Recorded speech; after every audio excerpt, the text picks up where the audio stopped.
नमस्कार मित्रांनो. या व्हिडिओचा जो मुख्य उद्देश जो आहे तो आहे की बघा, जे स्पर्धा परीक्षा असेल किंवा कोणत्याही क्षेत्रातील ज्या कॉम्पिटिटिव्ह एक्झाम्स राहतात ना, तर त्याचं प्रिपरेशन करत असतील स्टुडंट्स. आणि प्रिपरेशन करत असताना त्याच्यासाठी काही स्टेप्स असतात ज्या फॉलो करणं गरजेचे आहेत. तर काही स्टँडर्ड टेक्निक्स किंवा काही स्टँडर्ड स्टेप्स जे आहेत ते आपल्या सगळ्यांना माहिती असणं गरजेचं आहे. जर समजा तुम्ही एखाद्या कॉम्पिटिटिव्ह एक्झामचं प्रिपरेशन करत असाल, मग ती MPSC असेल, UPSC असेल किंवा कोणत्याही प्रकारची जी कॉम्पिटिटिव्ह एक्झाम असेल ती बँकिंग सेक्टरमध्ये असेल, तर त्यावेळेला या 10 स्टेप्स ज्या आहेत ना, या 10 स्टेप्स तुम्हाला फॉलो केल्याच पाहिजेत. या 10 स्टेपच्या बेसिसवरती तुम्हाला सक्सेस मिळून जाईल. आता या 10 स्टेप्स आपण काय करू, थोडं डिस्क्रिप्टिव्हली मी तुमच्याबरोबर डिस्कस करेन. व्हिडिओ शेवटपर्यंत बघा, तुम्हाला याच्यातून भरपूर नॉलेज मिळेल. आणि सगळ्यात महत्त्वाचं, एक ॲक्युरेट प्लॅन तुम्ही तयार कराल की तुमचा जो अभ्यासाच्या बाबतीमध्ये असेल तो. तर चला आता आपण व्हिडिओला सुरुवात करूया. आता इथे जे 10 स्टेप्स दिलेत त्याच्यामधली पहिली स्टेप्स काय सांगण्यात आलेली आहे. समजा तुम्ही कॉम्पिटिटिव्ह एक्झामचं प्रिपरेशन करत असाल किंवा स्पर्धा परीक्षेच्या अभ्यासाच्या सुरुवातीचा विचार करत असाल की चला तुमचं ग्रॅज्युएशन झालेलं आहे आणि तुम्ही अभ्यासाला सुरुवात करणार असाल किंवा काही वर्किंग पीपल्स असतील त्यांच्या माध्यमातून सुरुवात करायची असेल, तर इथं देण्यात आले बघा पहिल्यांदा की प्रायोरिटीज युअर सब्जेक्ट्स. फर्स्टली तुम्हाला तुमचा जो आवडता विषय जो आहे तिथून सुरुवात करायला पाहिजे. समजा तुम्ही MPSCची तयारी करणार असाल आणि ही तयारी करत असताना पहिल्यांदा तुम्हाला लक्ष कशावरती दिलं पाहिजे की तुमचा आवडता विषय कुठला आहे तिथून सुरुवात करायला पाहिजे अभ्यासाची.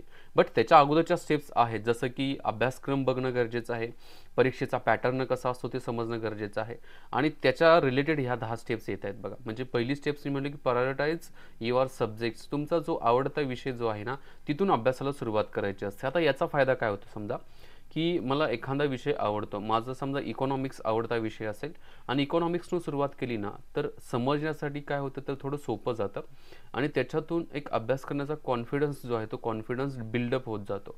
आणि हा जर कॉन्फिडन्स तुमचा वाढत गेला ना, डेफिनेटली बाकीचे जे अवघड विषय असतात ना, ज्या विषयाकडे तुम्ही जात असता त्यावेळेला ते तुम्हाला हळूहळू काय करत जातात तर समजून घेत असतात, समजत असतात बघा.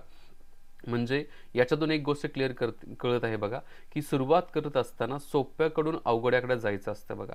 याच्यातून बेनिफिट हा होतो की आपला कॉन्फिडन्स वाढत असतो. ही पहिली स्टेप झाली.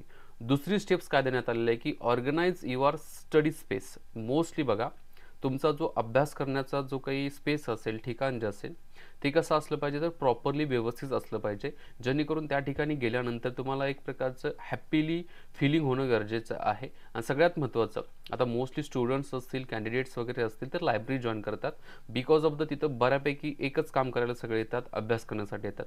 आणि याच्यातून काय होतं की समजा जरी तुम्हाला डिमोटिवेशन आलं किंवा अभ्यास करायची इच्छा जरी नसेल तरी तुम्ही लायब्ररीमध्ये एक असं नजर जरी फिरवून बघितली तर तुमच्या लक्षात येईल की या ठिकाणी सगळे अभ्यास करत आहेत आणि आपण टाइमपास करणं चुकीचं आहे. त्यामुळे आपण काय करतो तर अभ्यासाला लागतो. त्यामुळे आपला जो काही स्टडी स्पेस जो आहे हा प्रॉपरली डिसाईड असणं गरजेचं आहे. मोस्टली लायब्ररी मध्ये जात असाल तर ते one of the best thing म्हणतो. बट काही लोकांच्यासाठी घरामध्ये पण अभ्यास करणं त्यांना आवडतं, तर घरामध्ये अभ्यास करत असताना पण तुमची जी अभ्यासाची रूम असेल त्या रूममध्ये स्टडी संदर्भातल्या डिटेल्स असतील किंवा स्टडी संदर्भातले काही जे काही मटेरियल्स वगैरे असेल तिथं असणं गरजेचं आहे. आणि एक लक्षात ठेवा की ज्या ठिकाणी तुम्ही स्टडी करताना त्या ठिकाणी तुम्ही कधीही झोपू नका. कारण तिथं जर तुम्ही झोपला तर एक एक प्रकारचे तिथलं जे काही मी म्हणेल की स्टडी स्पेस जो आहे किंवा स्टडीचं जे एन्व्हायरमेंट आहे ते डायल्यूट होतं. त्यामुळे जर तुम्हाला झोप वगैरे आली असेल तर तुमच्या अभ्यासाच्या रूमच्या बाहेर जाऊन झोपा तुम्ही. पण त्या ठिकाणी तुम्ही काय करू नका तर झोप घेऊ नका बघा. ठीक आहे. तिसरी स्टेप जी आहे ती ऑर्गनाइज युअर टाईम. आता काही विद्यार्थी असे करतात की अभ्यास करायचा आहे आणि टाईम 12-12 तास, 14-14 तास अभ्यासाचं नियोजन करतात. हे काय नाही तर वर्थ इट नाही आहे. अभ्यासाचे स्टेप्स जे असतील, समजा तुम्ही अभ्यासाची सुरुवात करत असाल ना, पहिला तुम्ही 1 तासापासून सुरुवात करा. 1 तासाचा अभ्यास करायचा आहे, नंतर 2 तास, नंतर 3 तास. 14-14, 15-15 तास अभ्यास करणं हे वर्थ इट नसतं. सिंपल गोष्ट, ह्युमन ब्रेन जो आहे, ह्युमन ब्रेनची काम करण्याची कपॅसिटी जी असते ती 8 तासाची असते बघा. 8 तासापर्यंत तो चांगल्या प्रकारचं आउटपुट देणारं वर्क करू शकतो. समजा जर त्याच्यावरती तुम्ही जायला लागला तर तो प्रॉपरली वर्क करणार नाही. म्हणून तर बघा, तुम्ही कोणत्याही फॅक्टरीमध्ये वगैरे गेला तर 8 तासाची एक शिफ्ट तयार केलेली असते. सो तुमचा बेस्ट जो काही मी म्हणेल की तुम्ही द्यायचा असतो ना, अभ्यासाच्या संदर्भातला असेल किंवा कामाच्या संदर्भातला असेल, तो 8 तासापर्यंत मॅक्सिमम असू शकतो. त्यामुळे तुम्ही जे काही अभ्यासाचं जे आपण प्लॅनिंग करणार आहात, त्या प्लॅनिंगमध्ये सुरुवात 1 तासापासून असावी, जास्तीत जास्त 8 तासापर्यंत असावी. आणि तुम्हाला असं वाटतं की एक्झाम जवळ आली असेल, तर त्यावेळी तुम्ही रिव्हिजनसाठी थोडा वेळ देऊ शकता. बट तुम्ही ज्यावेळी नवीन वाचायला घेत असता, नवीन सुरुवात करत असताना, त्यावेळेला मात्र खूप वेळ त्या अभ्यासामध्ये राहणं, 15-15 तास अभ्यासात राहणं, ते थोडं प्रॉब्लेमॅटिक असू शकतं बघा. त्यामुळे हां, तुम्ही त्याची हॅबिट लावू शकता. म्हणजे 8 तास, 10 तास, 14 तास, 15 तासापर्यंत जर तुमची हॅबिट कन्सिस्टंटली मेंटेन असेल, तर त्यावेळी तुमचा बेनिफिट होऊ शकतो. बट तुम्ही आज अभ्यासाला सुरुवात केली आणि उद्या जर तुम्ही 15 तास अभ्यासाला बसला, तर त्याच्यातून तुम्हाला काही आउटपुट भेटणार नाही आहे बघा. म्हणजे ही रिअलिस्टिक काय तर गोष्ट आहे. ओके. 4th पॉईंट जो आहे तो keep your interest in each subject for the balance study. म्हणजे अभ्यास करत असताना, आता कॉम्पिटेटिव्हचा अभ्यास करत असताना असं म्हणू शकत नाही आहे की मला समजा सायन्स आवडत नाही, मी सायन्सला स्किप करतो, नाही करू शकत तसं. तुम्हाला प्रत्येक विषयाला न्याय देणं गरजेचं आहे.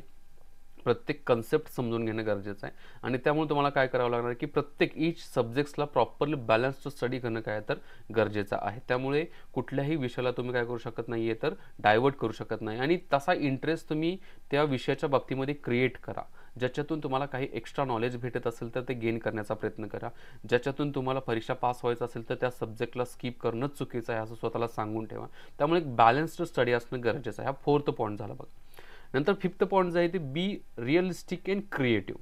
म्हणजे अभ्यासाचा पॅटर्न जो आहे तुमचा रिअलिस्टिक असला पाहिजे. म्हणजे एक्स्ट्रा काहीतरी म्हणजे मी म्हणेल की एक्स्ट्रा ऑर्डिनरी आणि ज्याचा काही अतिशयोक्ती टाईपमध्ये अभ्यासाचा पॅटर्न नसावा. आणि दुसरं क्रिएटिव्ह असावं. क्रिएटिव्ह इन द सेन्स की काही न्यूमेनिक्स वगैरे तयार करणं असेल, त्याचबरोबर लक्षात ठेवण्याच्या वेगळ्या ट्रिक्स तुम्ही तयार करू शकता आणि ज्या की तुम्हाला लागू होतील.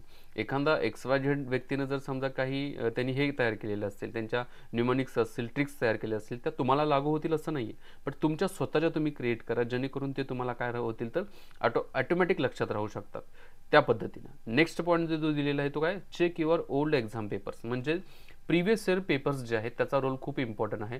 याच्यामध्ये मी आणखी एक मुद्दा ॲड करेल की सिलेबस. तुमचं एक्झाम पेपर्स पाठीमागचे आणि सिलेबस हे बघा.